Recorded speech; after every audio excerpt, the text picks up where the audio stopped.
Hi everyone, it's Helen here from Bodywork-Pilates. Welcome to day 2 of 12 days of Pilates. So what we're going to do today is add on to what we did yesterday. If you haven't watched yesterday's video, please watch that because that gives lots and lots of information and teaching points for the little preparation and the warm-up that we're about to do, and then we're going to add on. So let's get started. We are going to start with our sways. So think about getting yourselves into your standing position. Find your hip distance, roll the shoulders back and down. Take a moment or two to pause to place your breath and think about the length of your spine, the lift of the pubic bone, and that slight corset that comes from that positioning of the pelvis. Let the hands just rest at the side of the body, keeping the chin drawn in, and then gently just swaying forward and back. So as we said yesterday, as we move the weight forward, you may feel an increased tension through those abdominals, maybe wrapping around to the back. Make sure you're working in time with the breath. Remember, you don't need to ever speed your breath up, but you do sometimes need to speed up your movement, depending on what we're doing, but the breath stays pretty constant. So we're just looking for that reaction of the body when we come off balance. So moving slightly forward and slightly back, not so far that we fall over, but just enough that we feel slightly challenged. And then bringing it back to center so that you feel that your weight is right down above the insteps with the chin still drawn in. Move into a sliding side bend. So you can see here I'm adding no rotation. It's just that gentle lifting up and over, almost as if I was trying to come over a bar at the side of my ribs. And I'm not shifting the weight in my feet to do that. I'm keeping a constant little connection down through the ground, ball of big toe, ball of little toe, center of heel. If I was between the panes of 2 panes of glass, then I would just be sliding my front and back body across the glass, although admittedly through lockdown, my panes of glass have had to move a little bit wider apart. There you go, never mind. Okay, and then bring it back to center as we move into foot pedals. So let's take one arm up, lift the opposite heel, and with control, we're just going to switch from side to side. So we're squeezing up across the foot bar, across the toe bar.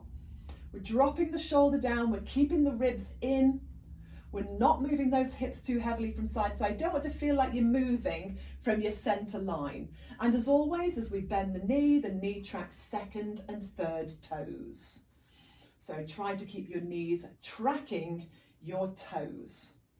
Okay, bring it, ooh, little wobble. Bring it back to center, and from here, okay, we're gonna move into our little lift, squeezing those heels, bringing the arms down, placing the weight at center, and then turn the head, look over the shoulder, keep the shoulders down, and then bring it forward again, squeeze those calves for another little bit of balance, this time adding on a chest expansion, little tightening of those triceps.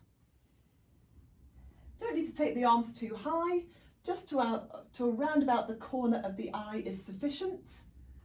And just notice as you turn the head whether there's any restriction one side compared to the other. Let's just do one more of these.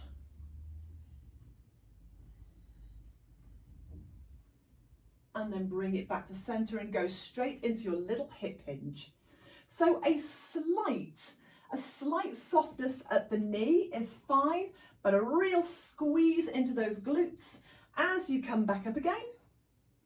And I'm just keeping my arms out of the way so you can see that I'm keeping a length in the front and the back edge of my body, and I'm certainly not lifting my chin up to keep my eye line going forward, otherwise that would compress my neck. But I am going to keep my eye line just traveling down the wall in front of me, squeezing, squeezing, squeezing. Still working with that nice smooth breath. In through the nose, out through nose or mouth. One more of these. And then moving into some simple shoulder rolls. Simple shoulder rolls, so nothing fancy. And then take it the other way. You need about 3 in each direction. And then we're going to add on. Okay, so we are going to go into a squat. Now it's a fabulous little addition to the hip hinge we've already done. So let's go back to that hip hinge for a moment. So just that little hip hinge and then back up again. So all that's going to happen is you're going to do your hip hinge, and then you're going to send your bottom back, in the bend those knees. Those knees of course still track second and third toes. I'm keeping the same length in the front and the back edge of my body, and then I'm squeezing it all the way back up again. So I'm really using my glutes, all my lower body strength for this. So it's a little tiny hip hinge just to start the movement, keeping that length front and back edge. Back of the neck is long, bending my knees as if I was going to sit on a chair, changing my mind and standing back up again. So really important functional activity.